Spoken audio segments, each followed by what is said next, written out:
Alright, and welcome to another episode. Today we're going to be doing the first episode of a series of Spec Op matches, right? We have 6 different factions that we're going to be going through. The Death Guard and the Corsairs, who are going to face off on the first mission of the Knockman campaign tonight. And then we also have future episodes coming up. We have the Craftworlds, we have the Hive Mind from the Companion team, the Tyranids. We have the Legionary, we have the Kommandos, and then, yeah, that's it. I think we'll probably add a couple more teams depending on how this goes and how it's received. But I've never played Spec Ops before, and going into it and looking into the rules, it looked like something that is absolutely fascinating. And then setting it up and kind of preparing for this game, I started to realize that the decisions you make for your narrative team, your data slates, the Spec Op that you actually pick, and the mission, it all really adjusts how your team is going to play in the mission in order to maximize the most benefits from the Spec Op rules. And so overall, I'm really excited about it, and I'm going to go ahead and introduce you guys to the teams a little bit. It'll be real brief. We'll go over the mission, and then we'll talk about the terrain, as the terrain in the Knockman campaign, and especially in the Spec Ops, really seem to matter. So first and foremost, let's go through the team. So the Death Guard, their data slate is currently set up with a Plague Champion with a Power Fist and Plasma Pistol, an Icon Bearer, and then a Plague Marine Gunner with a Plasma Gun, and 8 Poxwalkers. And so for the Poxwalkers, I really wanted the Spec Ops narrative campaigns to kind of be thematic, and I've never used the Poxwalkers on paper. They seem absolutely awful, so I'm kind of curious to see how they do during this. Now, in narrative, in Spec Ops rules, each team starts off the campaign with 4 requisition points. And so the Death Guard used 2 requisition points prior to this game. Their first was to get 5 points worth of equipment in their stash that they can take. And what they purchased was a crack grenade that for this game is going to be on the leader, the Plague Champion. And then they purchased 2 violent rounds to fill out the 5 equipment points, but they're not going to be brought during this game. The second requisition point was spent on their base of operations for getting a strategic asset, and the one that they chose was Engineering Bay. And what that allows them to do is switch a light terrain piece on the board and change its trait to heavy after the setup barricade step. Now it needs to be within 5 inches, or really within Pentagon 6 inches of their drop zone. And so for this game, we'll go over it, but it's going to be this barricade is set up with the heavy terrain trait.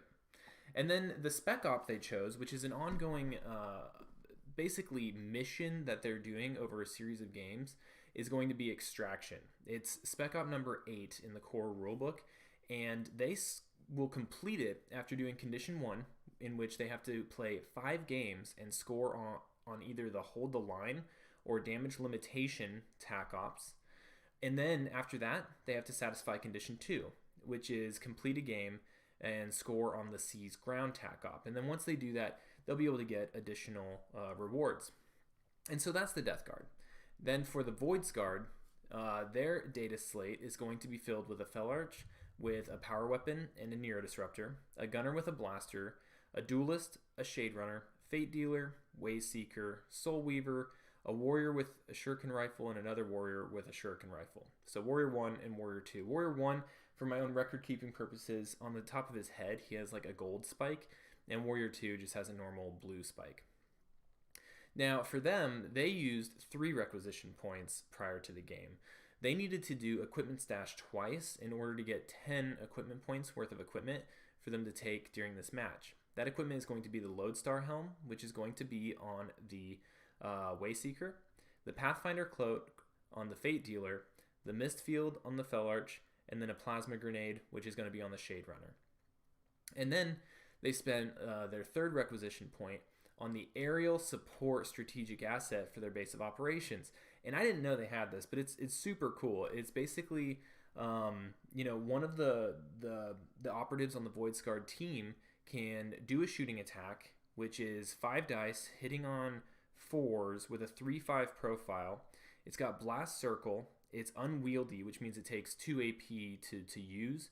It's heavy, which means they can't, it'll cost an extra AP if they decide to like move and shoot and everything like that. And then it's also limited. They get one shot with it per game. But that seems pretty cool. And against Poxwalkers, it might be pretty useful. The spec op that they chose is called Path of the Reaver from the Nachmund rulebook. And to satisfy their conditions, their first condition, they need to play 5 games and score on either Rob and Ransack, Opportunists, or Retrieval. And then their second condition is they need to play a game and score on the Protect Assets tack op, which is really interesting because that's in the security deck. And during match play, Voidscarred can't take security, but it's narrative. And in narrative play, you can take the tack op deck of your choosing. So I thought that was pretty cool, and we're going to go with that. And that counts because it's a supplement. They have like a little blurb in there where that counts as the Retrieve Archaeotech tack op in the core rulebook, or I'm sorry, spec op in the core rulebook. And the reason why that matters is some missions, this one included, offer various benefits for if you complete the mission and win and you are on a certain spec op. And we'll get to that as we get to the mission. Now, as we go through the game, there's going to be some record keeping because experience is a thing. And so as operatives, incapacitate another operative, or they score points with one of their tac ops, or they're involved in scoring a tac op, or they score on a primary or on a primary objective, then they'll get experience points. And so that's really cool. And they'll be able to tack that up and then level up and then get additional skills as these games continue. Some operatives, for example, in this game, the Poxwalkers, they don't get any XP or anything. Also interesting to note about narrative and spec op play is if anyone dies, then there are rolls at the end that dictate whether or not that model may not come back. It may die for good, and then in the future, requisition points will have to be used to actually purchase that operative again. And so in the future, there may be games in which people aren't bringing full kill teams because they just can't satisfy the maximum requirements. Or people may not be leaders, and then all of a sudden, getting 3 CP at the beginning of the game may not be a thing. So that's how the teams look right now. And let's go ahead and talk about the mission a little bit. So the mission is going to be the first mission in the Nachmund rulebook. And it's called Steal the Ciphers. And essentially the mission rules are the defender, which in this game is going to be the Death Guard on the left side of your screen. Their operatives cannot perform the Explore Underground action on these manholes. There's these 2 manholes, and they have the exclamation points next to them so you know that they can be interacted with. The attacker's operatives cannot perform the Explore Underground action until both of the exhaust vent terrain features have had their exhaust vents turned off. And these exhaust vents are right here. They look like these barrels on the field. So essentially, well, first let's go into the mission objective. So at the end of each turning point, if none of the hatch terrain features have been explored, again, those are the 2 manholes, then the defender is going to score 2 victory points. And then at the end of the battle, for each of the hatch terrain features that were explored, the attacker, the Voidscarred, will earn 6 victory points. So from the attacker's perspective, they need to move forward, they need to deactivate these exhaust vents, and then they need to explore these manholes. All the while, the defenders are really just trying to keep them back and not let them do that. Now, because this is a spec op campaign, there's additional kind of bonuses that can occur. So if you're the attacker and you score 3 or more victory points from an infiltration tac op, which the Voidscarred aren't taking this round, then you'll gain an additional requisition point at the end of the game. So that's not going to come up into play. But if you are the defender and you score 3 or more victory points from a security tac op, which they are using, then they'll gain an additional requisition point for use after this game. So that's pretty cool. And then as far as the spec op bonus, if you're the attacker and you're victorious and you're currently undertaking the Recover Archaeotech spec op, which they technically are because the one that they're using counts as that, then reduce the number of games by 1 required to complete that first condition. So that's one way of speeding up their ability to get through that and gain the rewards. And then if you are the defender and you're victorious, then your leader operative will gain an additional 2 XP. So that's pretty cool. I'm not really sure how that would work if the leader wasn't on the field. I would imagine he would still get it, but in this game, the leader is on the field, and it's going to be that plague champion. So that's the mission. Real quick, I just want to talk through the terrain a little bit. And so for the terrain, we already talked about how you have to close these vents. And so these vents right here and right here, these exhaust vents, they're giving off a 2-inch from either side of it in like a cylinder, unlimited height of smoke, right? And so if you are beyond it on either end and a cover line is drawn through it that enters and exits, you're counted as being obscured. Now, if you're inside it, then you count as getting cover. Now, these two tall structures, these are, let me get the exact name for you. They are smog stacks. And during the game, they're giving off a toxic smog, which means if you're within square of it while it's producing that toxic smog, then you're going to get 1 less defense die when you're rolling dice. And you can turn it off for an action point, and you're within triangle of it and not within engagement range of an enemy. Same thing for the exhaust vents. If you're within a triangle of it, you can use an action point to turn it off. Now, the smog stacks, if you do ever turn them off, every turn you'll roll a die, and if it's on a 5+, it starts belching out toxic smog again. So it's not a guarantee that it'll stay away. We have a couple other terrain pieces. We have the hatches themselves, which to explore underground, an operative needs to be within triangle of it and not within engagement range of an enemy. And then they spend 1 AP to explore underground, which is how the attackers are going to actually get victory points for this match. But the operative that does it also will gain an additional XP for that round. So we'll have to do some bookkeeping on that end. And then the final terrain piece that I want to talk about real quick is the power relay substation. So an operative within triangle of it can do a salvage power core action for 1 action point and roll a die. And on a 3+, that player gets a CP. And then that's it. It can't be used again. It's just an option for them to gain another CP. So that's real quick about the terrain on the map. Okay, so we know that the Death Guard are defending. The Voidscarred are attacking. Currently, all the events are going on. We already selected secondaries or attack ops, and I'll go through those real quick. The Voidscarred are taking retrieval, which means that the defenders get to, or the opposers, get to place a token on the map that's not within a square of their drop zone that they will have to pick up. So if they pick it up, or if they control it at the end of the battle, they'll get 1 victory point, and if they are carrying it at the end of the battle, they'll get an additional for 2. They're taking Vantage, which for 2 AP on a Vantage point, that is not within their drop zone. Then they can perform an action not within a circle of enemy operatives, and they'll score a VP. And so if they do it on a subsequent one, then they'll get another VP for a total of 2. And then Overrun, which allows them at the end of any turning point, if they have an operative fully within a square, within a table quarter, each table quarter, and not within a square of the center, then they'll get a VP. And that goes again on a subsequent turn.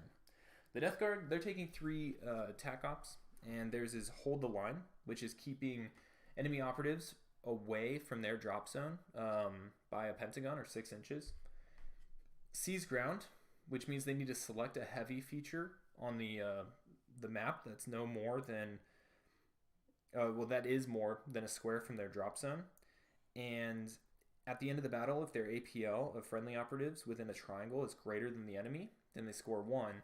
And if at the end of the battle, the total amount of APL that they have more than their opponent is 4, then they score a second one. So really it's trying to push you to get 2 operatives on there, or maybe like an icon bearer on there to hang on to it. And for them, they chose this barricade that because of Spec Ops and their engineering bay, they were able to make heavy. So very different already from match play. And then their third attack op is Damage Limitation, which means that at the end of any turning point, if no friendly operatives were incapacitated, you score 1, and if it happens again, you score another 1. But that one doesn't count in the first round. That's going to be the second, third, and fourth turning points. Okay, cool. So that's what everyone's doing. As far as what was chosen, for initiative, the attackers chose to do a free dash, and then the defenders chose to change an order, right? And so what we're going to do is we're going to do this free dash for the Voidscarred right now. And what we're going to do is we're going to free dash the duelist to right around here to close the distance with that exhaust vent. All right, so as we go into the first turning point, we'll go ahead and go to our cheat sheet. They're all ready. We already know initiative. Because of the way it was, the initiative was done, we know that the defenders are going to get to go first because they chose to change an order, and the attackers, the Voidscarred, chose to do a free dash. And so now they're going to, the CP got it. They're both at 3 CP, and we're going to go into strategic ploys. So for the Death Guard, they are not going to use any strategic ploys. And then for the Voidscarred, they are. They are going to use, and let me make sure I have the name correct. We have Plunderers, right? And so Plunderers allows 3 different Corsair Voidscarred to do a free dash. But first, and we'll do that. So that's going to bring them down to 2 CP, and they're going to get 3 operatives to do a free dash. And we're going to move, again, this duelist up to there. We're going to move this warrior up to here.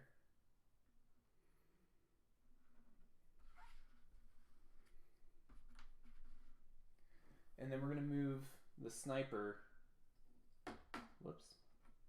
to right behind this piece of terrain. Okay, cool. And then what we're also going to do is the Voidscarred are going to do a second strategic ploy, and it's going to be Eldari Agility, meaning that whenever they do a dash, a fallback, or a normal move, it can use its Eldari Agility, and instead of doing a fight or a shoot action, it can move an extra triangle for the turning point. So that's going to bring them down to 1 CP. Okay, cool. And so with that, we're going to go ahead and get kicked off. And the Death Guard are going to get to go first. And what they're going to want to do, I think, is probably push up some of these concealed poxwalkers. And everything on the board is concealed, by the way. Nothing has an engage order at this time. And so no one's really terribly worried about getting super shot up. So we are going to move some poxwalkers to try to slow down the movement of these Voidscarred. And poxwalkers have a group activation of 2, meaning they are going to get to move 2 different operatives for the same activation. In fact, they have to if there's a second one available. So we're going to move this one for, and then we're probably, we're actually going to move him closer to right behind this piece of terrain, utilizing that conceal behind these light pipes. And we're going to pass their second activation, and that'll set them up for next turn, doing kind of like a move and dash into the smoke of this exhaust vent, and just closing the distance to the Voidscarred. All right, sweet. So now what we're going to do is we are going to, for the Voidscarred, we're going to move this sniper up here on top of this. And the reason why the sniper is not really concerned about being up on that vantage point right now is because he has a 2-inch bubble from the edge of this thing to right there of being completely obscured. So there's really almost no way for a Death Guard operative to get around that and be able to shoot him until that exhaust vent's turned off. So pretty cool. Next up, we have the Death Guard. We are going to activate some more poxwalkers. We're going to move and dash this one to behind this pipe. And we're going to move and dash this one to to behind. Whoop. Falling down. Falling down. This is what you get for sitting and reaching and having really tall pieces of terrain. And I'm sure anyone that's dealt with these things can relate. I need to glue all those together probably instead of having them just kind of free floating. Okay, cool. So that's the Death Guard. Now we're going to move over to the Voidscarred. And I think what we want is we want this gunner to really make some distance. This middle piece is heavy, it's scalable, it's not terribly difficult to get up on top of, and I think that might be where the gunner wants to go. So we're going to move and dash him to get right behind this thing. And he's got a ton of movement because of Eldari agility.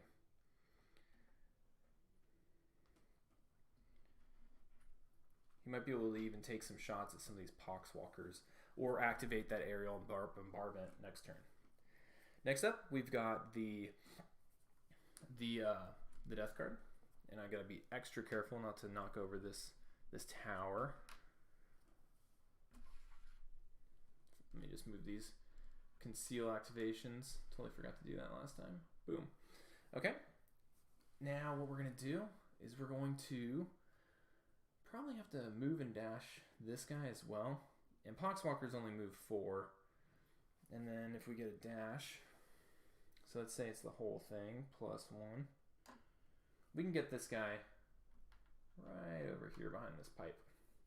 And I think getting these guys behind these pipes and just being a screen is probably the best thing you can do with them because they aren't very good. But they do have the disgustingly resilient trait. If we do the contagion with the Death Guard, then anyone within circle of them is going to be counted as injured, which may be really nice from preventing them from running away or, you know, tying them up in close combat with a bunch of them, because 2 of them get to go at a time. And so if you were to charge and fight with one and he survives because of disgustingly resilient, and then you get a second one in there, all of a sudden these guys are hitting pretty well. But I do need to do another activation of 1 because of group activation 2. So we're going to move this guy up to hide right behind this heavy piece of terrain, which I don't think you can see him, but I'll put the conceal order right there so you can see that poking out. Okay.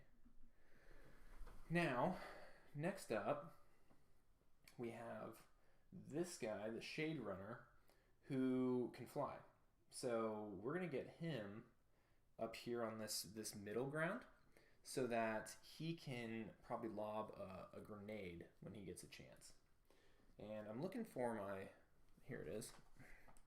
So if we pretend he's just moving straight line distance, we can drop him there, plus 2 more inches because of Eldari agility and the move in, boom, boom.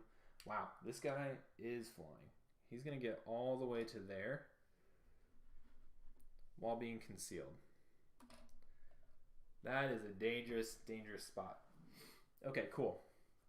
Next up, we got the Death Guard. And we've got that dude up there. Going to be able to throw a grenade down because he's going to be able to see these concealed guys.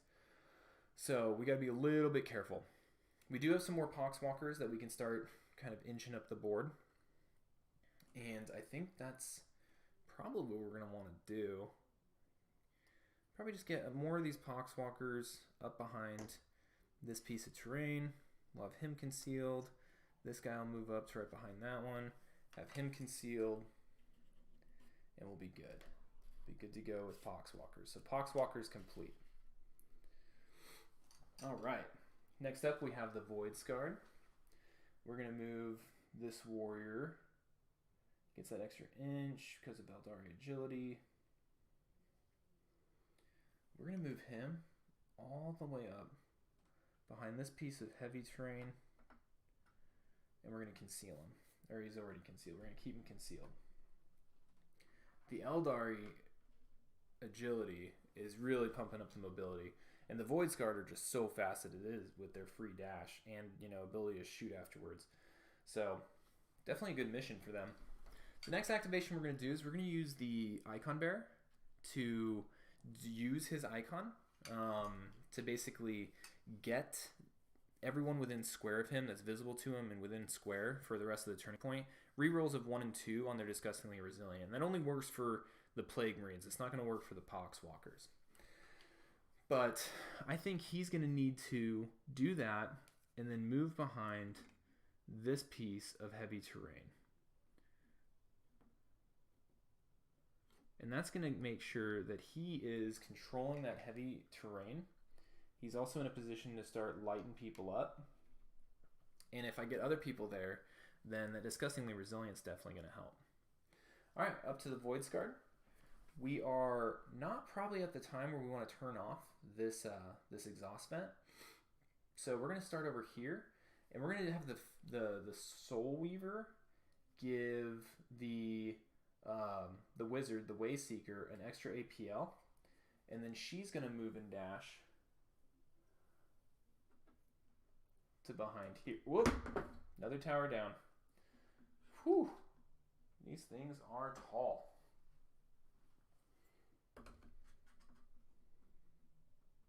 Okay. And that's going to be her activation. Alright, next up we have the Death Guard. We are going to have the leader. We got to watch out for that sniper. We got this exhaust vent still on, so, you know, if we can't see it, it can't see us. But then we have this Shade Runner up here as well. So, I think what we're going to have to do is we may just move him to probably either behind that piece of terrain or get him closer up here so he can start charging. Not really sure. Not really sure. This might be a good opportunity for us to move this guy up behind this piece of terrain. Maybe get a shot off on this warrior. But then he won't be able to move out of the way, and then these guys will be able to charge him. So, we're going to move the leader to up behind this piece of heavy cover as well. And we're gonna leave him there. Okay, next up for the whatchamacallums, the Voidscarred, we're gonna have the Velarch activate, and he's going to move up behind this guy. And when he activates, he's going to allow the Wayseeker to activate immediately after him. And the Wayseeker is now going to cast his first power. Well, yeah, cast his... No. He's going to move...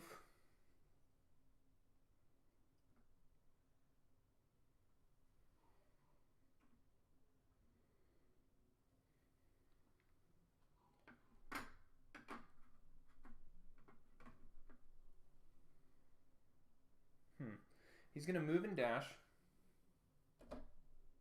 And with the Eldari agility, get behind this piece of barricade, this piece of light terrain. He's going to use his first magical power or a psychic power to give this duelist a 3-up invuln save for the rest of the turning point. Or I think, no, it's until the next activation. To the end of the turning point.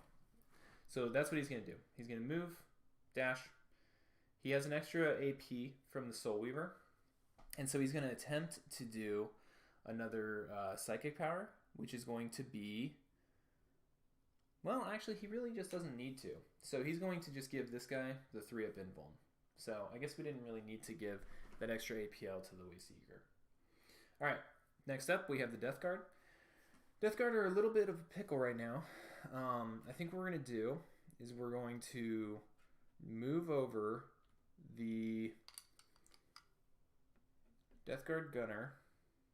We're going to dash him up to on top of this. And then he's going to switch order because he can do that because it's the initiative option that he took.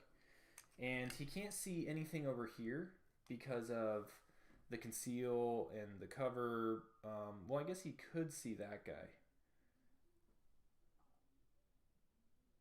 because he's within the smoke. So that might have been a miscalculation on their part. So he's going to go ahead and try to take a shot at that duelist. And he gets 4 shots, hitting on 3s. So that's 2 hits. Ep1. The duelist is in cover because of the smoke from the exhaust vent, so he's going to save 1 automatically. And then he's looking for, I think, a 4. Well, more than a 1, right? And so he's going to take, I believe, 4 damage from the plasma gun. It might be 5. I think it might be a 5-6 profile. It is a 5-6 profile. So he's going to take 5 damage, and that's going to bring the duelist down to 3 wounds remaining. And now we're also looking at Overwatch potential from the Death Guard. Okay. Now, it's time for the duelist to spend 1 AP to turn off this exhaust vent. And he's going to need to get the heck out of dodge. So he's going to move and dash to over here, where there's no ranged capability because these are all poxwalkers, and he's within potential options of getting healed up by the Voidscarred medic, the Soul Weaver. All right, we'll move his wounds with him, and even though he's wounded, he can still easily make that. He's going to get 5, and then another 4 because of the Eldari agility, so he's going to just bounce over there. So now the Death Guard are going to get their Overwatch. And it's going to be this guy. He's going to shoot 4 shots, hitting on 4s at the warrior over here. Well, he's obscured. No, he's not obscured anymore because that smoke's gone. So looking for 4s, got 1 hit. And then that warrior is going to get 2 dice, looking for 4s. Got a 6. So he saved it. No problem. And then that warrior is going to finish off the turning point. And he is going to... I'm wondering if he can get to this pickup. Move, dash, pick up, and then maybe survive until the next turn and run away with it.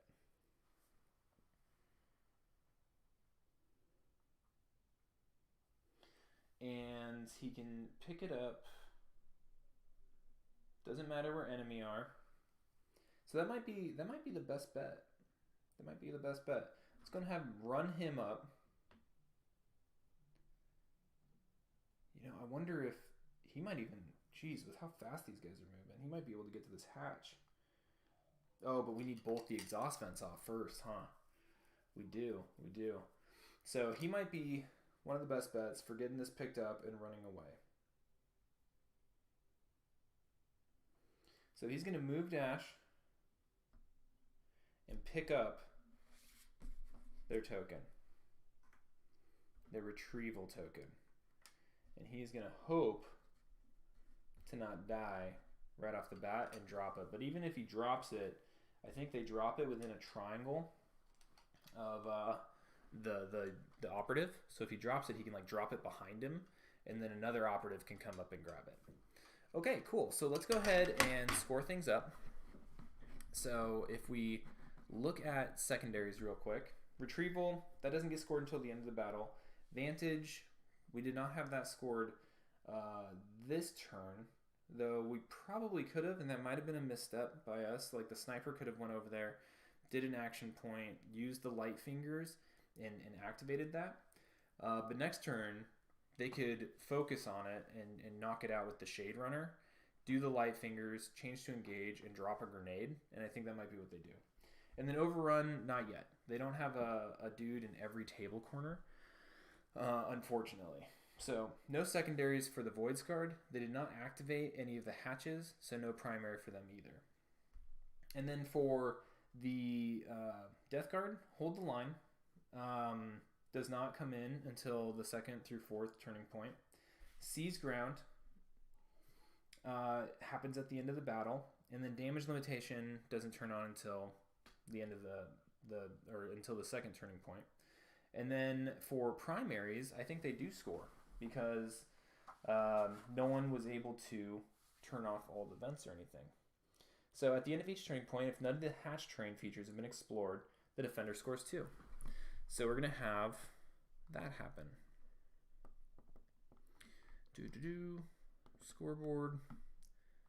We're going to be going into turning point 2, and the Death Guard are going to have 2 primary.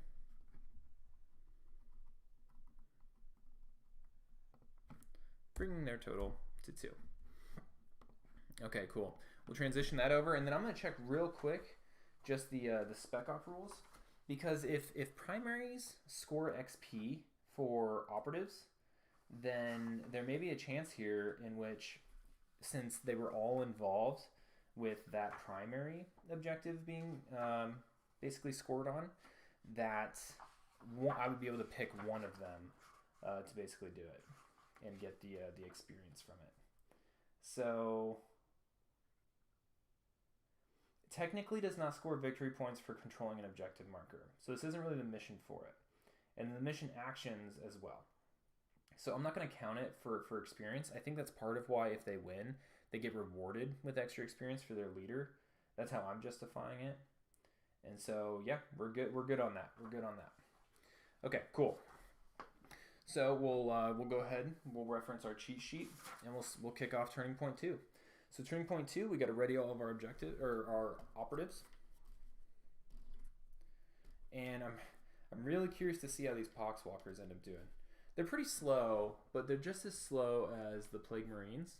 There's just no way to like beef up their speed. Whereas Plague Marines, if you have a warrior that brings like the bells, the Plague Bell, then they can move faster. But I just like having Poxwalkers on the board. Like I like playing Death Guard, and Death Guard are supposed to be gross and slimy and resilient. And Poxwalkers really kind of embody that. They're gross, they're resilient-ish, and they're just a lot of fun. We still got a lot of toxic smog belching everywhere. I don't think that that's going to play a huge thing. I think the exhaust vents, terrain-wise, are going to be the biggest deal. And also speaking of terrain, I totally forgot about the power core back there. The Voidscarred were definitely supposed to use somebody to do that. So another misplay to get a potential extra CP, and the attackers definitely need all the CP they can get. So that was a misstep, but there's still probably an opportunity for it. I mean, shoot, like the Soul Weaver, I could probably have her run back, nab that CP real quick, and then dash forward again for free, and then do whatever it was that she was gonna do, like heal or whatever. Okay, cool. So we readied all the operatives. We need to roll for initiative. So Death Guard gonna get a 5. And then the Voidscarred are going to get a 1. So the Death Guard will go again. And now we are going to gain a CP. So the Voidscarred are at 2. And then the Death Guard are at 4. And then we are going to play Strategic Ploys. And so I think for Strategic Ploys, let's go ahead and look at what the Voidscarred have going on. Or I'm sorry, the Death Guard, since they're going first. And I think what they're going to want is... I have a lot of books open. Not great. I think we might go with Contagion. Let's go with Contagion. Let's make all of the operatives that are within a circle of the Death Guard operatives be wounded, essentially. So that's going to bring them down to 3 CP. And then the Voidscarred, they are going to do, I'm thinking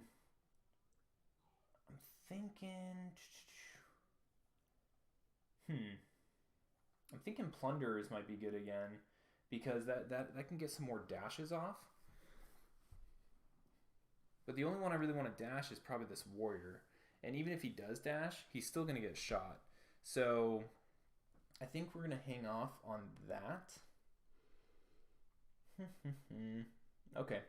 We'll call it good for Strategic Ploys from the Voidscarred. All right. So now we reference our cheat sheet again. Target reveal, we're good to go. The things that we needed to wait until the second turning point for the Death Guard are now active. And we select a ready operative and we start crushing it. So the Death Guard are going to go first. This guy is going to move forward just a tad, just to make sure that he's up as far as possible. And he's going to shoot at this warrior down here that's carrying that secondary, that tack op. So he's looking for 3s. He got 3 hits. The guy down on the ground is going to get 2 dice, and he's looking for 4s. He saves 1. So that's going to be 10 damage. You know, I'm wondering if maybe a CP reroll might be the way to go here, just so they can get him out of dodge. So we're going to use a CP, and we are going to look for a 4. He got it. He got it. So he's going to save 2 of these. And he's going to take 5 damage, which is going to make him go down to a 3, and he's going to be wounded. And I forgot the wounded marker for the other guy too, so I'll put that down on him, the duelist over here. All right, so now it's the Voidscarred's turn. And they have a wonderful opportunity to get this guy out of dodge. So we are going to bring him back. He's going to move, and he's going to dash. He can't really get through there, so he's going to run and hide behind this piece of terrain with a conceal order.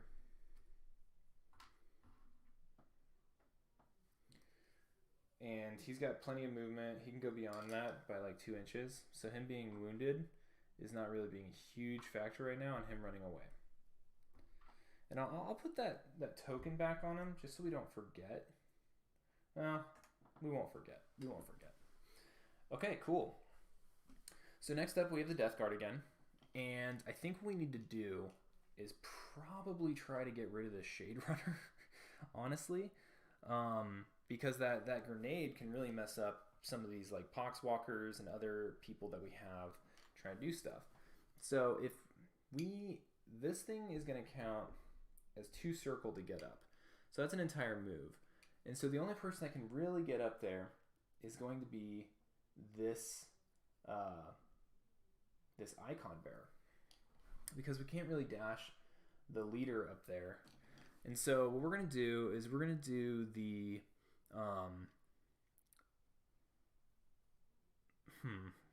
we're not going to have enough to, well, I wonder if we can charge, because charging is going to give him 3. So if he goes 2 right over that, scalable 2 circle, he's going to charge up this thing.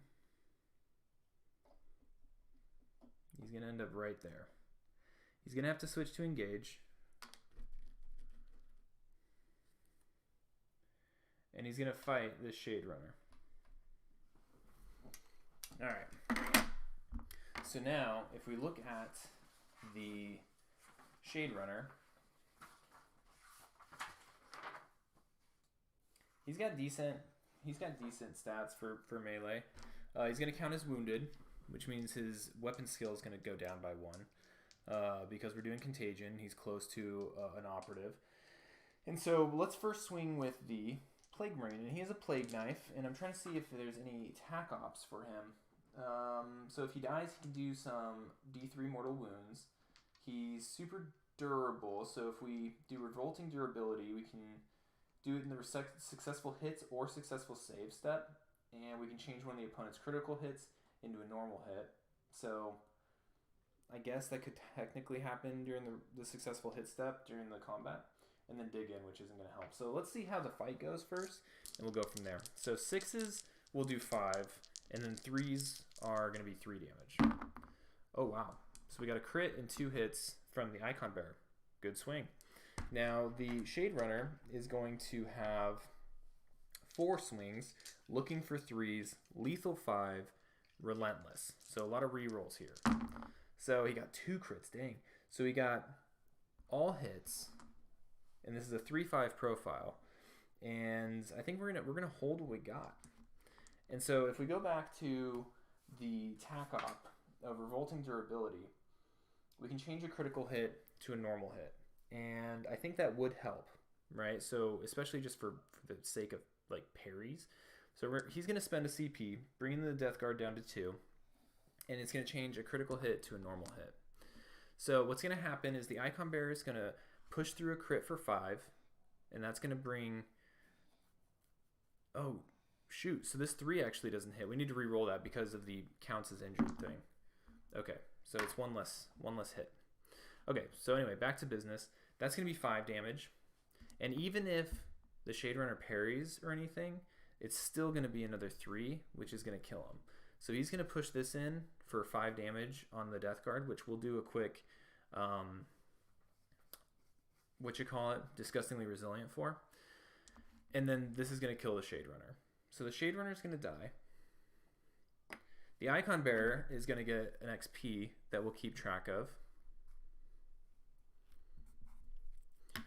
And the Shade Runner dies, so we have to keep track of that for casualty tests. And now we have to roll for the Icon Bearer to see if he loses these wounds. So 5 dice, looking for 5s or 6s to shrug off. So he's only going to take 3 wounds, which is going to bring him down to, I think, 9. Yeah, to 9 wounds remaining. And he's up on this cool little vantage point. All right, so now back to the Voidscarred. So the Voidscarred, they need to probably start getting some of these hatches. In order to do that, they need to turn off this vent. And once they turn off that vent, that's when things are going to get interesting. All these poxwalkers are, they're concealed now, but as they start moving around, they'll be able to start getting shot at. We can start sneaking warriors up here to go explore this hatch. There's all sorts of options that can start happening. So first thing first, I think what we're going to do is the sniper, somebody needs to do the vantage point up here. So I think what we're going to have happen is we're going to have the Fell Arch go, and then he's going to have his second activation that he gets to give be to the sniper. Oh man, actually we're going to have the Soul Weaver go. So the Soul Weaver, she's going to go. She's going to give an extra AP. Let me look through all these rules real quick. I just want to make sure that we're doing this right. So,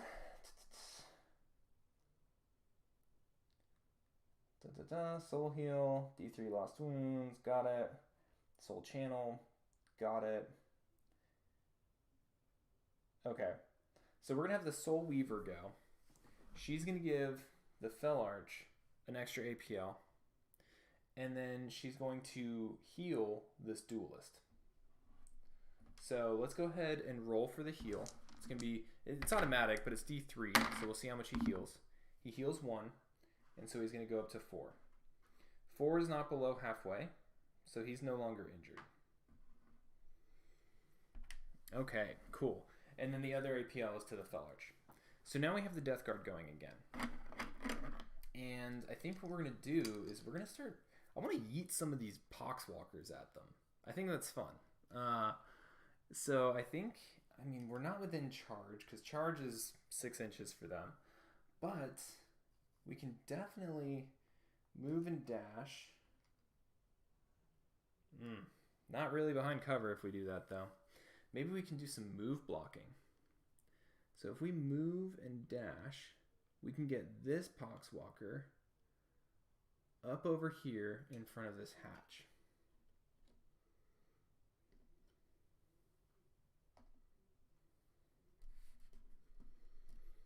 And he's behind heavy terrain with conceal, so it's not like that sniper will be able to get him. And then if we move and dash this guy, this poxwalker, move, dash.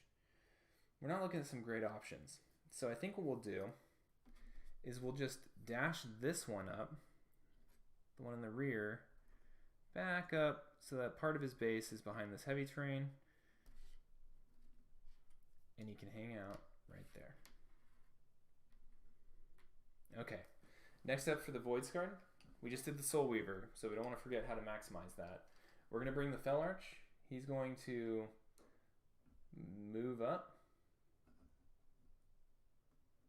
to behind this thing. Whoa. Goodness. Capes. He's going to remain concealed. And he's going to do vantage point. So that's going to score them a point. Now, we could have probably done light fingers and stuff, but I think we need to save the CP for as much as we can get out of them. And we'll go from there. Cool. So next up we have the sniper, because the Fellarch is going to do his you activate next kind of thing. And this sniper can see this guy, the icon bearer. And so he's going to flip, and he's going to shoot at the icon bearer. So the sniper, the fate dealer, is going to get 4 shots, hitting on 2s. And it's 3/3, mortal wounds 3. And he's going to also spend his first AP to take aim, which is going to give him the balance special roll, which I believe makes it so he can re-roll one of his dice. Yeah, you can re-roll 1 attack die. So if he gets any 1s, he's good to go. But he didn't, so no issue.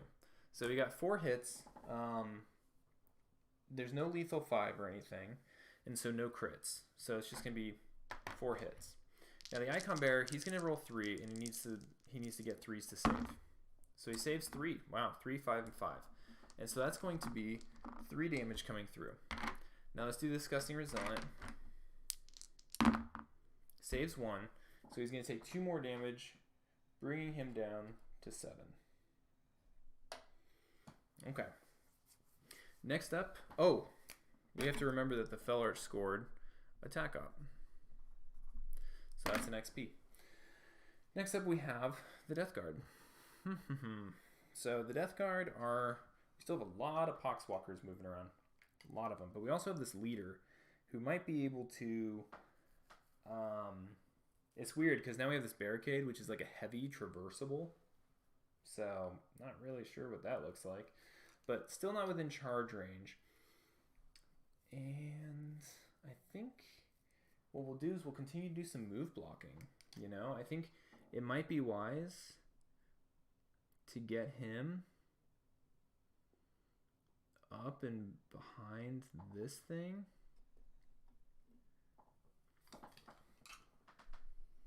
Because you can't do the manhole if you're in engagement range. They can't really get to it otherwise. It's kind of cheesy, but that might be the way to go. And then just charge around and start wreaking havoc next round. You know, I think actually we're going to hold off on activating the leader.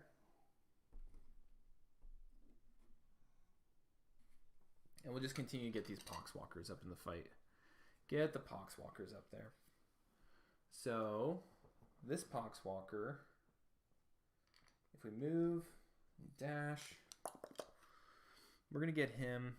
So if we move, that's 4, plus a dash. We're going to get this guy right behind here. Right behind there. He's going to stay concealed. We just have Poxwalkers everywhere. And then we need to do a second one, right? Because that's just how they roll. We're going to have this one move behind here. And yeah, he can get picked off by a sniper or something, but it puts him within charge range, which is really like 4 with having to traverse, of anything going on in this corner. And then he can start tying people up. Okay, next up we've got the Voidscarred. So we have the Duelist that still needs to go. We've got this guy up here, which is kind of a problem. So I think what we're going to want is we need to get the Wayseeker or the Gunner doing some things. The Duelist might actually be able to go up there and charge the Icon Bearer. So if it's 2 circle to get up top, 4 more circle, or I'm sorry, 4 more inches, he's going to move up here, charge into engagement range. And the cool thing is we're not going to fight with him. We're going to shoot with him. Because that's what the Duelist does. So the Duelist has a sweet ability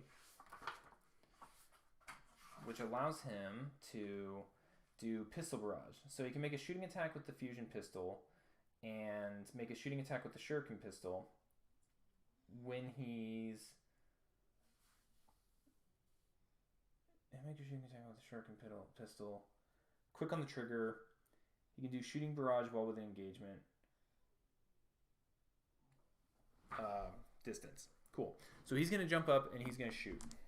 And we're going to start with the fusion pistol because it's just so rad. So 4 shots, hitting on 3s, 5-3 mortal wound 3 profile. So it's basically a plasma pistol. It's got AP2, so it's like an overcharged plasma pistol. Oh my god. Alright, so he got 2 crits and a hit. And then the Death Guard guy, he's going to get 1 save. Doesn't even get that. We already did the tactical tactical ploy to mitigate a crit. And so this is going to be 17 damage. Well, no, 6, 12, plus 5. Yeah, 17 damage because of the mortal wounds coming through. So let's go ahead and just see if he survives that first, and then we'll do the shuriken pistol. So 6, 7, 8, 9, 10. Need more dice. 14 and 17. Looking for 5s and 6s. That's not enough. So the icon bearer is going to die. We'll mark that on their XP sheets. So died and killed. All right, not a bad move from the Voidscarred, killing 1/3 of the Death Guard's Marines. All right, next up we have the Death Guard. And so now we've got some issues. We've got a duelist up there. We've got all sorts of things happening. Not only that, but the duelist is in that table corner. And because he's on that vantage point, he is more than a square away from someone else. And he'll be able to score vantage point unless he's dealt with. Now, he does have an engage order, so he can be shot in Overwatch by the Death Guard gunner, but I think that was definitely worth it. So we're going to move the... oh, we don't really have anyone else over there, do we? I think we're going to have to move this warrior to get him out of the way. And I think what we might want to do is move him. We're going to have to get somebody over there at some point, and it might need to be this warrior, both for the table corner thing and to shut that vent off. But we need that gunner out of the way. We're a little bit misplaced with the gunner. And so if we bring the gunner up top and we dash him over, we might be able to smoke the Death Guard gunner. So 2 circle to get up top, 2 more inches of movement, and then a dash will get him over here.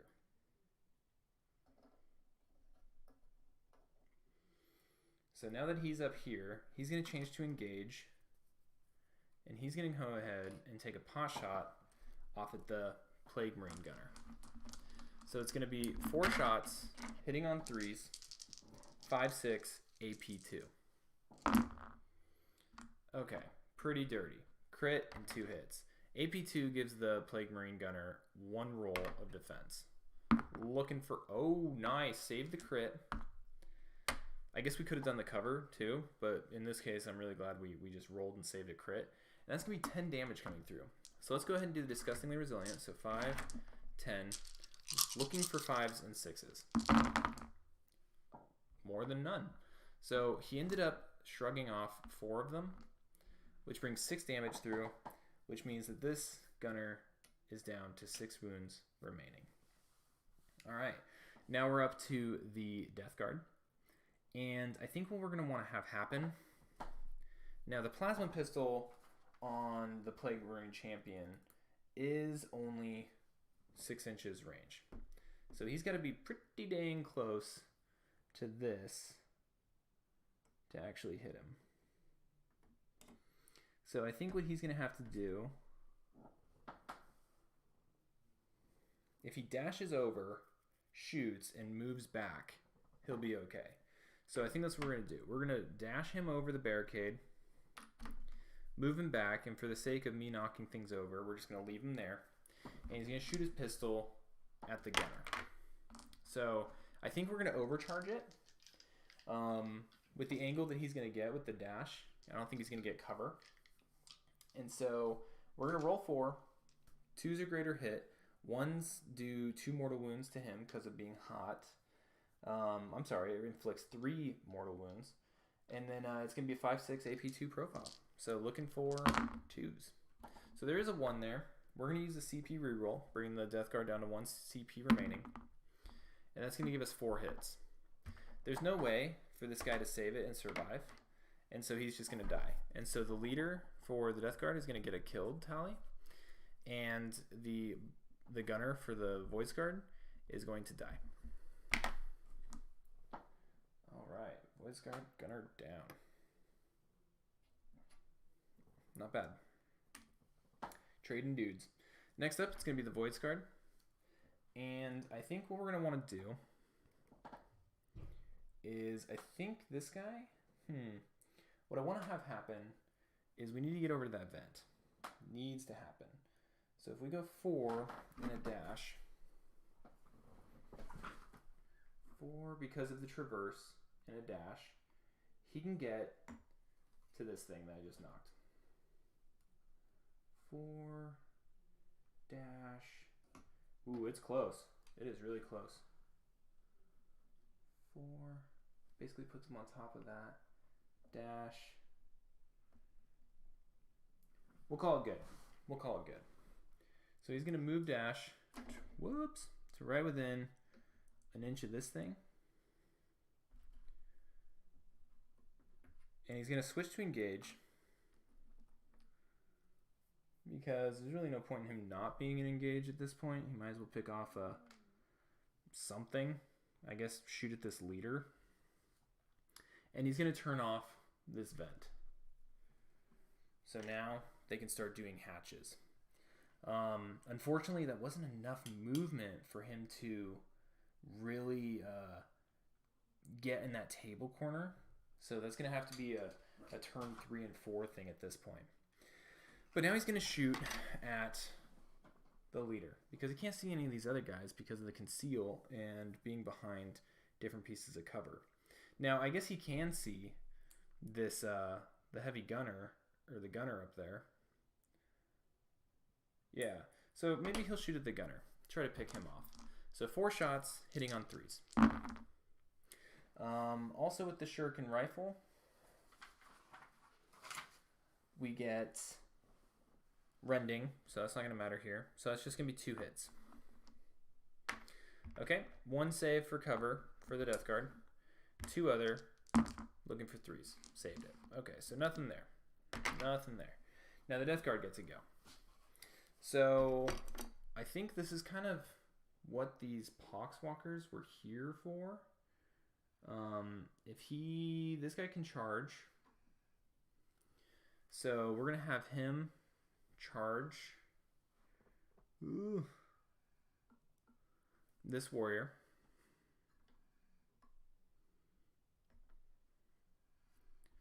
And he's going to fight.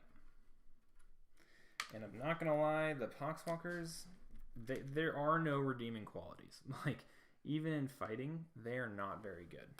So, in fighting, the Poxwalker is going to get 4 shots, hitting on 4s, 2/3 profile. It's like fists. So, looking for 4s. Got 2 hits. Well, yeah, 2 hits. And then the warrior with fist is going to get 3, hitting on 3-ups, but it's really 4-ups because of being injured, which I think I forgot up here. Maybe I didn't. I think I remembered right at the last minute. But I got to keep remembering that the contagion is a thing because it's a big deal. So hitting on 4s. 2 crits and a hit. All right. Definitely going to be enough to kill this Poxwalker, but not if they parry, right? So what he's going to do, his first one, the Poxwalker, is going to parry the hit from the Voidscarred. Voidscarred's going to push 3 damage through. He's going to take 2 damage, bringing him down to 6. And then he's going to push another 3 damage through. So it's going to be 6 damage going to the Poxwalker, but with Disgustingly Resilient. Let's see what sticks. So he shrugs 3 of them and only takes 3 wounds, bringing him down to 4. Very cool. Very cool. Now we still need the second activation from a Poxwalker. So this Poxwalker getting an extra 2 from a charge potentially. Yeah, no. None of them are close enough to charge. So what we're going to do is we're going to move this one. Let's move this guy that's way over here. I don't really like where he's at. So we're going to move him 4 inches plus a dash and get him to right to this corner.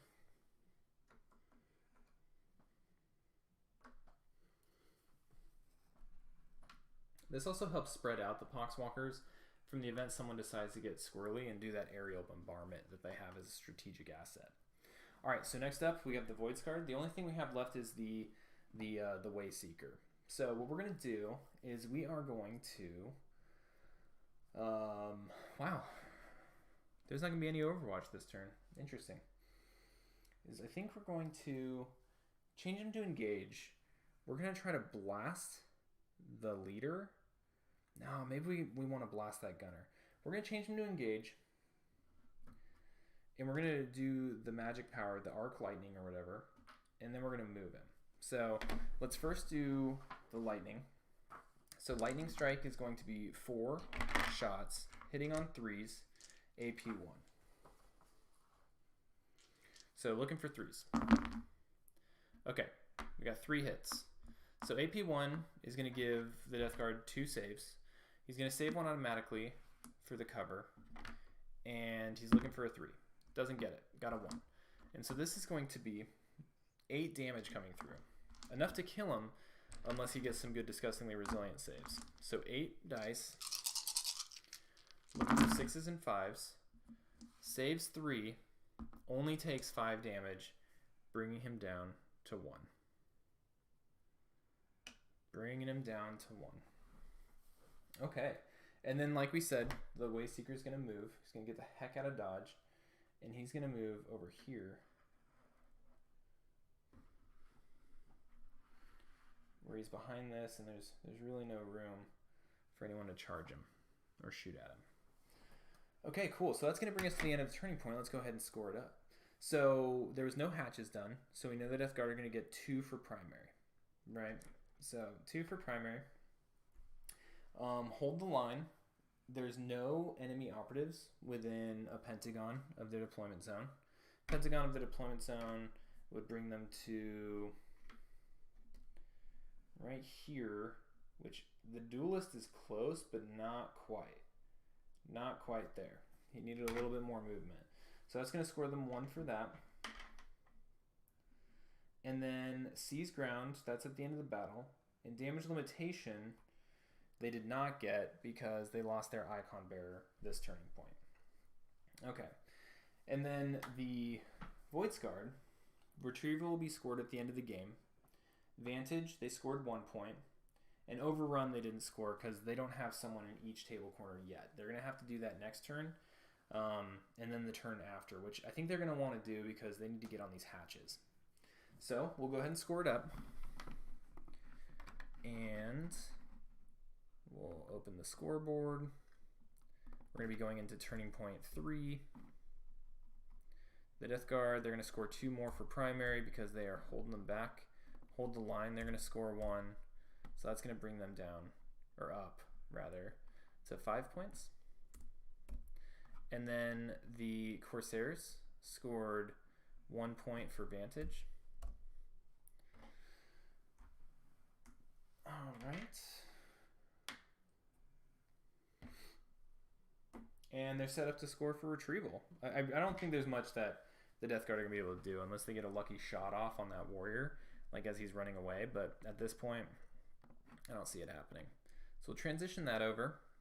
I think I need to fix the Corsairs to having 1 total. Boom. Done. Transition that over. And now we'll go ahead and ready the operatives, roll for initiative, and do all that fun stuff as we go into turning point 3. So ready. I think that was pretty good. The Spec Ops is really interesting. It's making me think through, oh gosh, this guy died. Like, is the next time I play with him, is he gonna have a battle scar? You know, or oh wow, these people are getting a lot of XP. what kind of, battle honors can I give them? And I think that's going to be really interesting as we see these episodes progress and we see the different armies and like their character kind of coming out in the models that they start gaining experience on, which ones are really starting to become powerful. Like, is there going to be anyone with enough battle honors and then like strategic assets in the base of operations that are going to really sway the game in different ways. So I'm really curious. I think it's a lot of fun. Okay, cool. So they're all readied. We're going to go ahead and roll for initiative. So let's get all these dice out of the way. Death Guard, got a 1. Corsairs, got a 1. I think it's the one that went previously. So it's going to be the Death Guard again. Ready? I know at least it's like attackers on the first round, but I think it's whoever had the initiative maintains the initiative. So we're going to go with that, and it's going to be the Death Guard, and then that'll be another rule that I'll get blown up about and have to figure out. Next up, we have CP. So both teams are going to go up to 2 CP. And then we have play strategic ploys. And so for strategic ploys, I'm thinking we might want to go Eldar Agility on this one. Well, first, for the Death Guard, we're going to want to go Contagion again. So that's going to bring them to 1. And then for the Eldar, the Corsairs, we're going to do Eldari Agility because they're going to need to make some moves. They need to get in table corners. They need to get to these hatches. They need to get around and away from all these poxwalkers that are blocking up the board. So that's what they're going to do. And I think we're going to call it at that. And then we get to go ahead and kick it off. So we're going to start with, over here, we're going to start with this gunner, right? He's going to shoot at this duelist because he's scary. So he's going to shoot, and then he's probably going to run away because he needs to hide. And maybe turn into conceal later on and try to stick at that heavy piece of barricade that they have so that they can score some points at the end. So we'll do 4 shots. And from this angle, he is going to have cover. Looking for 3s. Got 2 hits. A hit and a crit, rather. And so because he has cover, he's going to save 1 automatically. It is Ep1, so he's going to get 1 die, and he needs to save this crit, otherwise he dies. Oh, it was a 6 there for a second. Anyway, the 1 does not do it. I don't think it's really likely to get it on a reroll, and they need their CP. So the duelist is going to die. And so I'll annotate that. Duelist dies. And the gunner gets a kill. And I guess on hold the line as well. That's something to keep in the back of our head. I'm going to give that to the leader. And then for the vantage, I think I already scored it, but that was the fell arch. Yeah, I did. I scored it. Okay. Cool. All right, next up. Well, we need to move him. We need to get him out of dodge. So he's going to hide down here behind this piece of terrain. Next up, we have the Voidscarred. And we have some options, right? So like this vent is off. So now people can start running around and start killing things. And so I think what we're going to want to do is we're going to do the Fell Arch. He's going to go and we're going to have the sniper activate immediately after him. And so the Fell Arch, if he decides to move, and we use 1 circle there, and then so 1 circle to get down. So it's 3 circles, normal movement, plus a triangle for dash. So I'm going to count that as 8 inches, and then the dash is going to be another 3 inches, so 11 inches total. So he's going to use 2 inches to get down, 6 inches to move forward. Let me get him down. 6 inches forward, and then 5 inches more.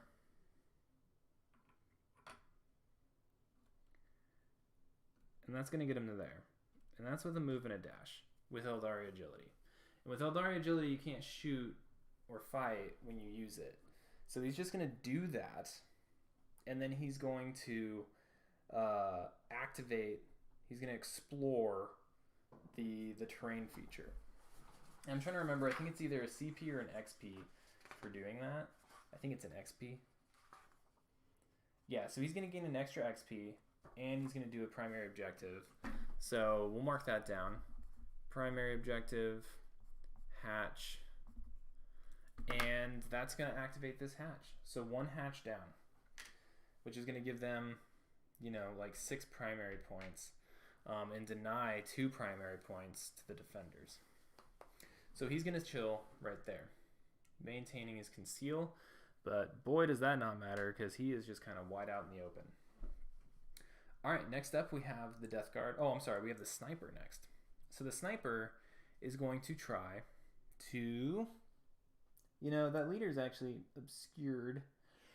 So he's going to take aim for 1 AP, and he's going to shoot at this Poxwalker right here. The one that's close enough to charge the Fellarch. I mean, I guess both of those two on the end are, but that one is as well. And this is still belching out Toxic Smog, so he's going to get 1 less defense die. So the Sniper gets the balance rule. We'll get a 1 reroll, but he's looking for 2s. So looking for 2s. He got 2 hits and a crit, and then a reroll from balanced, so 3 hits and a crit. The Poxwalker is only going to get, he'll be able to save 1 from cover, so he'll save that, and then he'll get 1 roll, looking for a 6. Got a 5, not quite enough. So that's going to be 4-6 damage, plus, well actually I think it's 9, because he's a better sniper than most. So it's 9 damage plus 3, so 12 damage total. So we have to really rely on this disgustingly resilient. So that's 7, 8, 9, 10, 11, 12. So he needs to save 5 of these to not die. Well, 6 of these, really. Not looking good. Or it's looking pretty good. How many do we get? We got 1, 2, 3, 4, 5. So he is still going to take a lot of damage. Just enough, actually. 7 damage to kill this Poxwalker. And that is going to be enough to give him a tally for killing an operative. So the Fade Dealer gets a kill. Alright, but that's going to be his activation. Next up, we have the Death Guard. And so I think what we're going to do now with the Death Guard is we are going to have this guy charge 4 into this guy. And because he has that other Poxwalker there, he's going to get some support. So his weapon skill is going to go, you know, it's going to be better by 1. So instead of 4s, he's going to need 3s. And then because they're both there, that warrior is also going to be degraded and counted as wounded because of contagion. So looking at the Poxwalkers, 4 shots, hitting on 3s. Got a hit and a crit. And then the warrior is going to get 3 dice, and he's going to be hitting on 4s. So he got a crit. And so the Poxwalker is going to go first, and I'm looking here, you know, the Poxwalker is going to be doing 5 damage total, which isn't going to kill him, but I get another activation with another Poxwalker after this, and it's going to be the one that's fighting with him. So I think what we're going to do is we're going to parry. No, actually, we're just going to power in 3 damage. We're going to take 3 damage, and then we're going to power in 2 damage, bringing this guy down to 1. Making him injured for real. And then our guy, our Poxwalker, is going to take 5 damage. And he needs to, or I'm sorry, he's going to take 3 damage. And what he needs to do is shrug them off with Disgustingly Resilient. I'm trying to remember, actually. I totally forgot what that Corsair rolled. I think he hit for 5. So, correct me if I'm wrong, but we saved 3 of them. He's only going to take 2 damage, and so that's going to bring down the Poxwalker to 5. Yeah, because I know we were toying with, like, pairing and stuff, and so I think... Oh, no, it was just a crit. It was just a crit, because I remembered I was trying to keep him completely fresh. So we'll re-roll that. He'll take 3, and he'll go down to 4. Okay, cool. Now, the second activation of the Poxwalker we're going to do is the other one. And so all he needs to do is get a 3 or better on 4 dice, and he kills that warrior. Got it. So the warrior dies. Warrior 1. because he had the gold tip on his hat. He's going to die. And then this Poxwalker has another action he can take.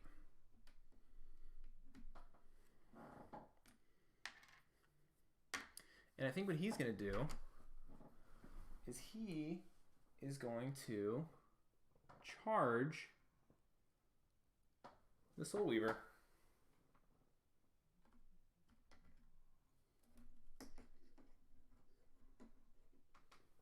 Because the Soul Weaver can't do Soul Weaver things when she's in engagement range.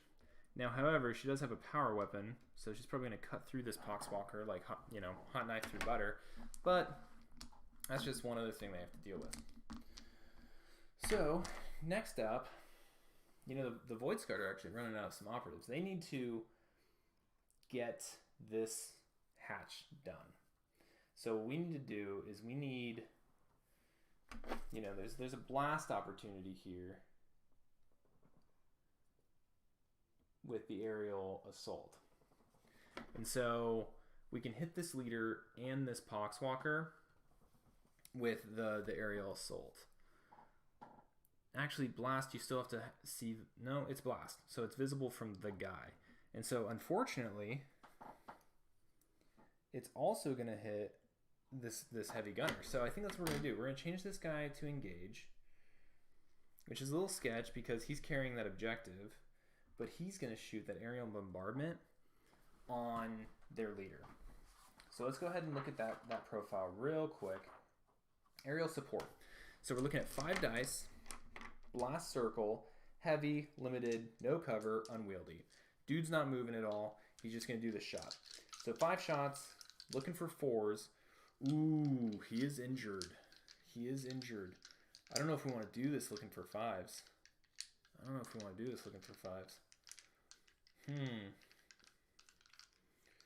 Bummer, he's all banged up. I think we're still gonna do it. He is injured. It's looking for 5s. So that's what we're gonna do. And we got a couple. We got a 5 and a 6. And so the 6 is a crit, which is nice because it's a 3/5 profile. And the leader won't get cover, right? So he's looking for 3s. So he saves 2, which he's gonna save that crit. So that means he's gonna take 3 damage. And let's see if he shrugs it off. He shrugs off 2 of them. He only takes 1. So that's going to bring him down to 12. But this is where things get really interesting. Because now it's going to hit that Poxwalker. So 5 shots, hitting on 5s, 3 crits. Poxwalker is going to get 3 dice, saving on 6s. Nothing. So that's 15 damage. 3, 6, 9... 12, 15 dice, looking for 5s and 6s. If I can get all these dice on here. Okay, so he saves 1, 2, 3, and that's 5, 6, 7. Poxwalker dead. Poxwalker dead. So clearing the way over here gets a kill tally for Warrior 2. And then we get to do the same blast for this gunner over here. So 5 shots, hitting on 5s. 3 crits. Okay, this gunner looking for 6s really, saves 1 of them, and then needs to shrug off 10 feel no pains. So that's 6 plus 4. That's 10. Looking for 5s and 6s, and that's a dead gunner. All right, so gunner died. And that's another kill tally for Warrior 2. So Voidscarred definitely happy that they went ahead with that aerial bombardment, even when injured. This guy is being the freaking man. Like, no joke. He picked up that retrieval thing. He went over there, just blew up a bunch of dudes with an airplane. He's feeling pretty good. All right. So next up, we've got the Poxwalkers, or the Death Guard rather. So the Death Guard need to make some things happen. So I think the leader needs to get into this fight. And then the Poxwalkers, we have some time to get them up and over to start charging some guys. It looks like right now there's not going to be any Overwatch. So if we get this guy, if he moves, I guess because of traverse, getting just 2, and then dashes, he can get to like right there. But that's enough to plasma pistol this this warrior. And this guy's pretty tough. He's pretty tough. And we're going to move him close enough to this, which I know it's probably hard to see from the aerial view, but this way, if this wizard wants to make his way around, he's going to have to go around him or hop over these pipes and twice to get to that hatch. So now the leader is going to shoot his plasma gun, his plasma pistol at this warrior. And I think we are going to overcharge again. So 4s looking for 2s. Excellent. And this is going to be AP2. And that's really just going to give the warrior 1 free save, and there's nothing he can do. Warrior's dead. But before he dies, we're going to put down the token within an inch of him, and we're probably going to put it over here on the side of that barricade. So warrior dies. The leader gets a kill tally. Warrior 2 dies after he just made an awesome last turn. And then that's going to be all 3 action points for that leader. Bringing up the Voidscarred. It's probably time that the wizard got into some gnarly business again. And what he's going to do is he needs to do more actions than he has. So a free dash can get him to right behind that barricade, which is probably what we want. So he's going to do his first spell. No, he's not. He's not. He's gonna dash over here for free. He's gonna do the pickup action to pick up that token again. And he's going to use his spell to blast the leader over there. So 4 shots, looking for 3s. Let me get back to his spell. So 4 shots, looking for 3s, 4/5 AP1 profile. Looking for 3s. Oh my god, just 1 crit. So AP1, the leader's going to get 2 saves, needs a 6, got a 6, nothing happened. Nothing happened, but at least he picked up that token again. So back over to the Death Guard. We're going to have this Poxwalker. Yeah, it looks like we can get 2 of them in. That Poxwalker charge.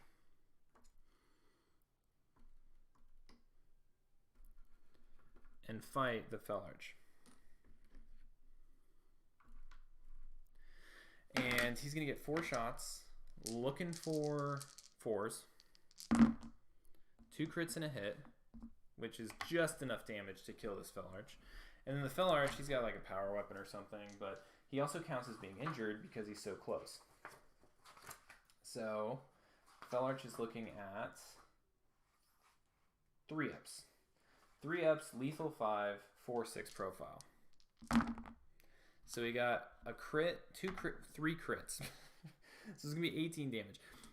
So the Poxwalker is going to... Now, I'll change the Poxwalker into red dice. So he had a 6, a 6, and a 5. Okay, so the Poxwalker is going to parry the first one. Fellarch is going to swing in for 6. Poxwalker is going to parry the last one and swing in for 3. So the Fellarch is going to go down to 6 life. And the Poxwalker is going to take 6 damage. And so we need to see if he is disgustingly resilient. 3, 4, 5, 6. He saves 4 of them. Oh my gosh, he only takes 2. So that's going to bring the Poxwalker down to 5 life remaining. Okay, the second activation of a Poxwalker is going to be this one. He's going to charge the Fellarch.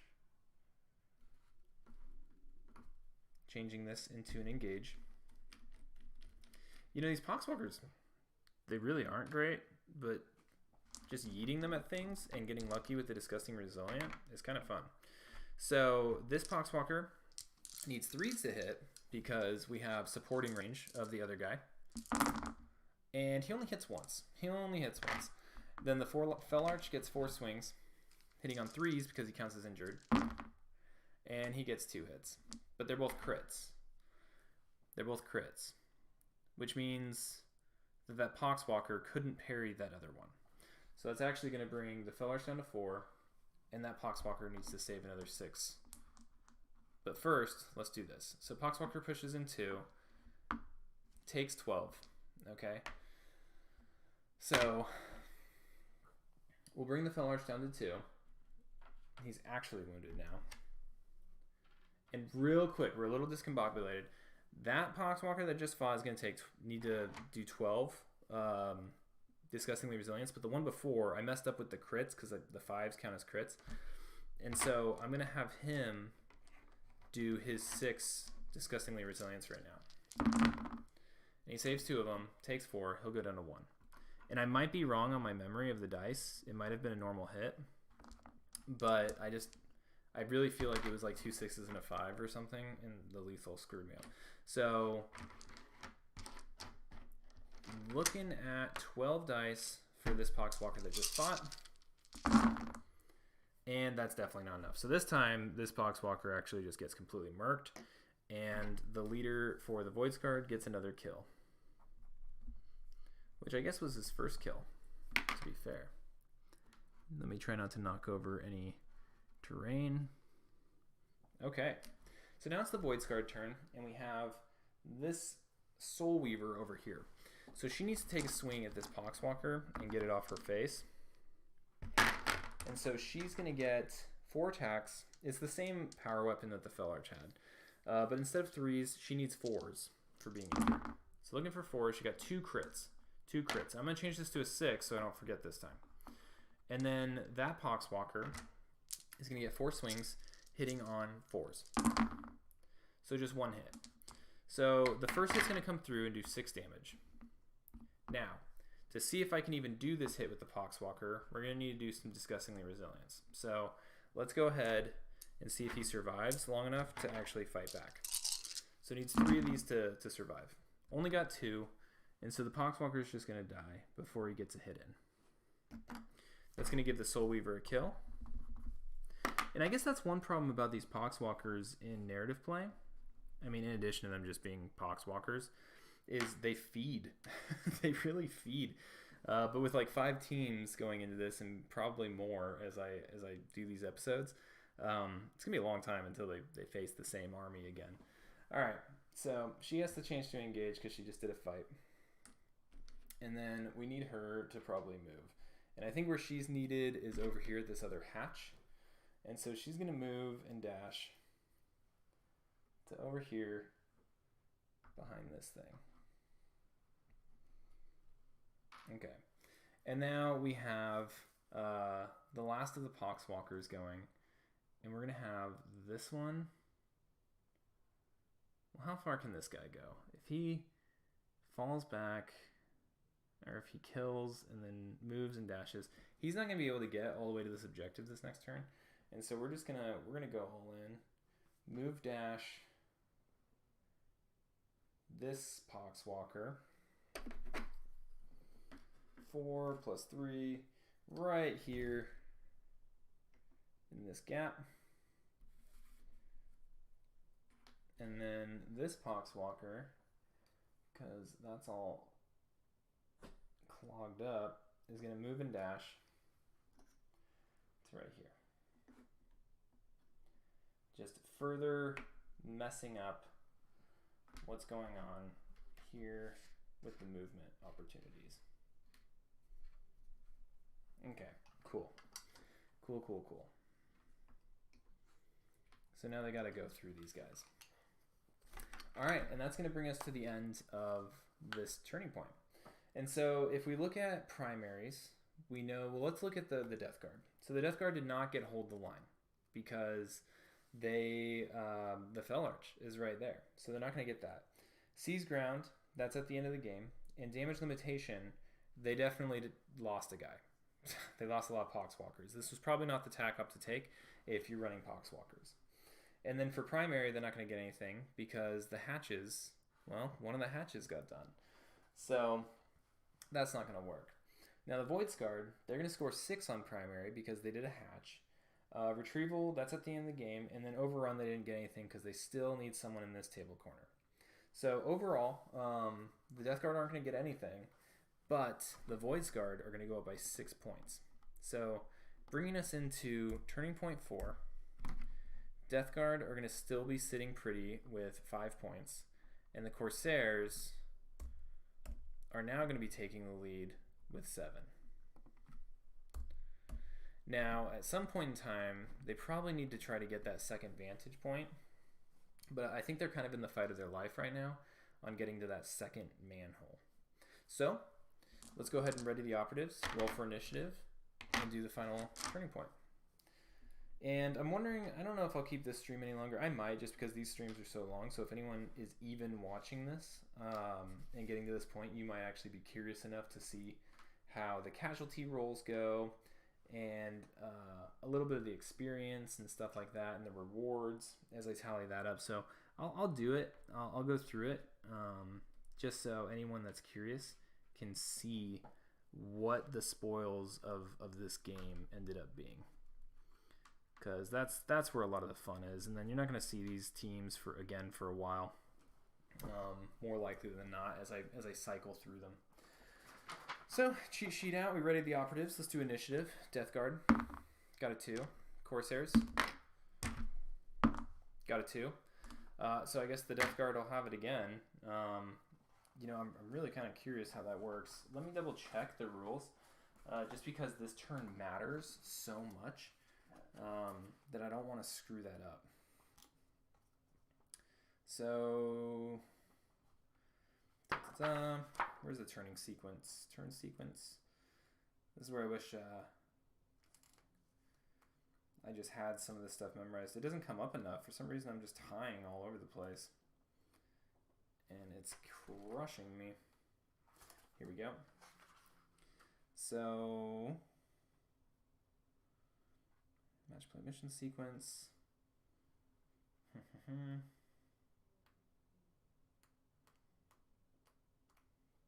I know there's like one page in here that talks about initiative.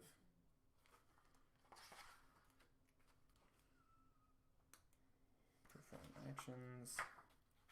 Strategy phase. Target reveal.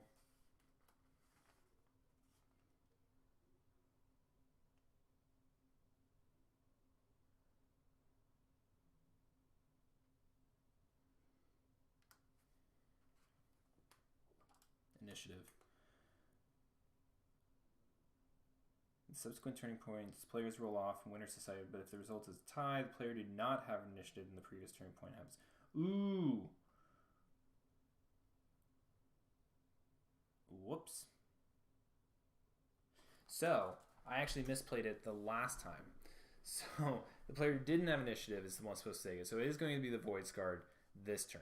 So, we'll go ahead and we'll now gain CPs for both. So, both will go up to 2. And now we are going to do strategic ploys. And so, for strategic ploys for the Voidscarred, who are going first, I'm thinking... oh, goodness. It's so tough. Let's go ahead and look at theirs real quick.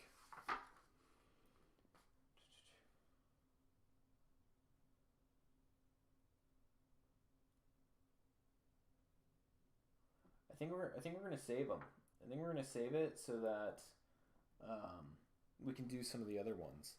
You know, there was even an opportunity in the last turn for Deadly Ambush for a tactical ploy, and I completely missed it.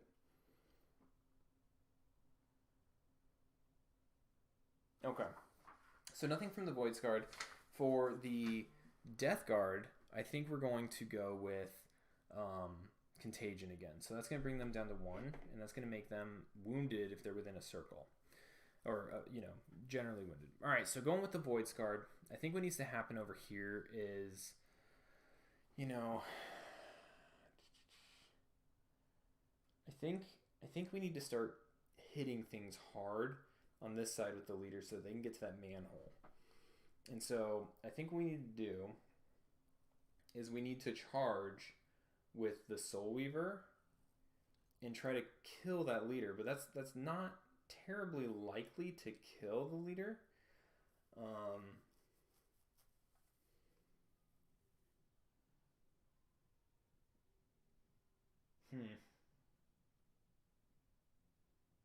The move blocking is really concerning right now. Let's see. I think if what we do, I mean, they're gonna get hemmed up if they don't move right now. The sniper can shoot over here and probably kill this Poxwalker.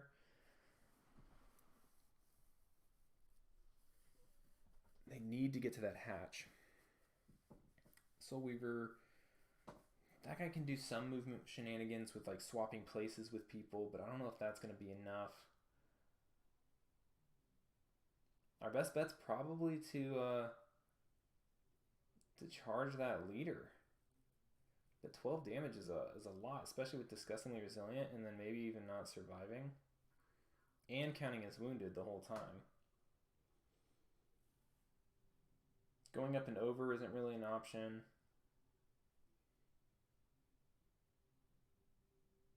Even if we had dashed, I don't think... Like, if this guy dashed right here... Maybe with some Eldari agility. So if we think back to this, and we go back to the strategic ploy phase, and we spend 1, and we do a free dash with the Soul Weaver. That'll get her to here.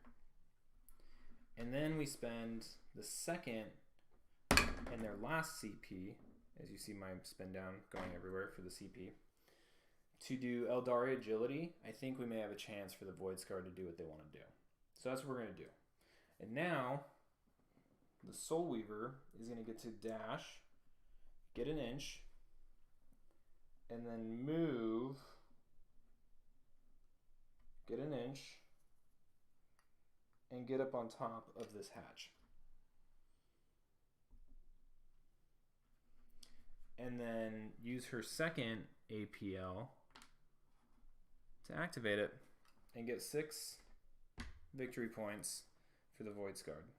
And I think that's going to win the game for them, but we still have to play it out, and we have to tally up for the Soul Weaver that got an objective. And now it's going to be the Voidscarred, or I'm sorry, the Death Guard's turn. So the Death Guard, this guy is going to charge. Well, actually, this guy is going to shoot the Wayseeker, overcharging, and then charge and fight. So looking for, well, we're going to overcharge, and let me just double check because I'm getting a little discombobulated, but the last turn is always a turn for thinking. We're going to supercharge, looking for 2s, and we got 2 hits and 2 crits. The Fate Weaver is behind cover and can save one of those. But then even with, if we CP, well, there's no CP left, but even if we rolled that and got a crit, the guy would still die. So he's going to die, and the leader's going to get another kill. And now he's going to charge and fight the Soul Weaver. And so, and that drops this thing. And so charging and fighting the Soul Weaver with his Power Fist, he's going to get 5 attacks, looking for 3s, 5-7 brute. So that's 5 hits. The Soul Weaver is going to get 4 attacks with her power weapon, looking for 4s because she counts as being wounded. Lethal 5. So got 2 crits. And so the leader is going to power through 7 damage. She's going to swing in for 6 because a parry is not going to do anything. And then he's going to kill her. So she'll die. We'll double check to see the Disgusting Resilient for the Death Guard leader. And it looks like he's going to save 2 of them, which is going to bring him down 4 wounds, bringing him down to 8. and then she's going to die. But not after, or not before she had done the hatch, which I'll remove this for. And it's going to give another kill tally to the Death Guard leader, who is racking up some CP. Well, to be fair, I think it's only a max of 1 for each of the ways you can get a CP, so still getting a lot of kills for his record. So now, next up we have the what you call it, the Voidscarred. And I think what we're going to do is we're going to have the Fel Arch try to, you know, I think the sniper shooting one of these Poxwalkers off is probably the best bet. So he's going to try to shoot this Poxwalker so that it can't pick up that token. And so the Fate Dealer is going to get 4 shots hitting on 2s. He's going to take aim so it's balanced. Rerolling this because of the balanced weapon. So 4 shots hitting on 2s. We got that. 3 defense dice for the Poxwalker looking for 6s. Got none. So that's going to be 12 damage. 12 damage. Discussing the resilience. 7, 8, 9, 10, 11, 12. Looking for 5s and 6s. We got a couple, but not enough. So that Poxwalker is going to die. And the Fate Dealer is going to get another kill. And now it's up to the Death Guard. And even with the sniper's best efforts, this Poxwalker is going to be able to go over and,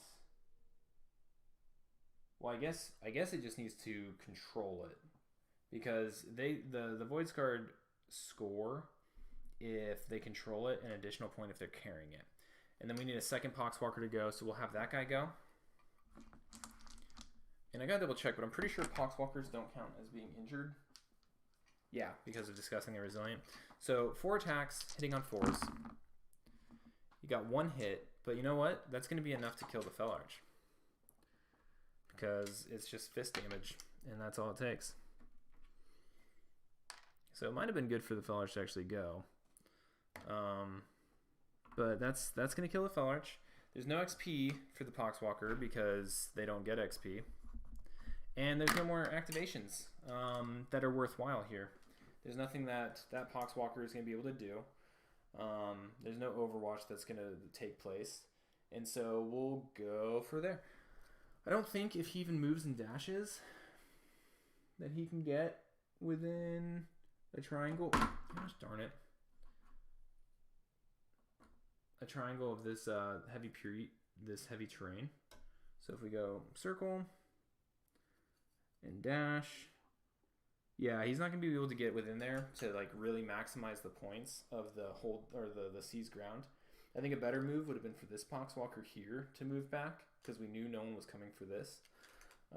And we did the take back for the Voidscarred, so we'll just take that back and bring him back here instead. And that way, that's a little bit more fair. And with the move and the dash, there would have been no issue executing that. And so with that, the leader will score attack op for basically seizing ground. And anyway, let's go ahead and score it up. So the Voidscarred are going to get 6 for primary, none for overrun, none for retrieval, and none for vantage point during that turning point. The Death Guard are going to get an additional point for hold the line. They aren't going to get anything for primary because a hatch was done during that turn. Seize ground, they're going to get 2. And then damage limitation, they're not going to get any because they had another guy die again. Which is really the problem with bringing Poxwalkers. So if we go into the scoreboard and score it up, the Death Guard for primary, they're stuck. Hold the line, they're going to go up to 2. Damage limitation 0, which is really a miss. Seize ground, they're going to go up to 2.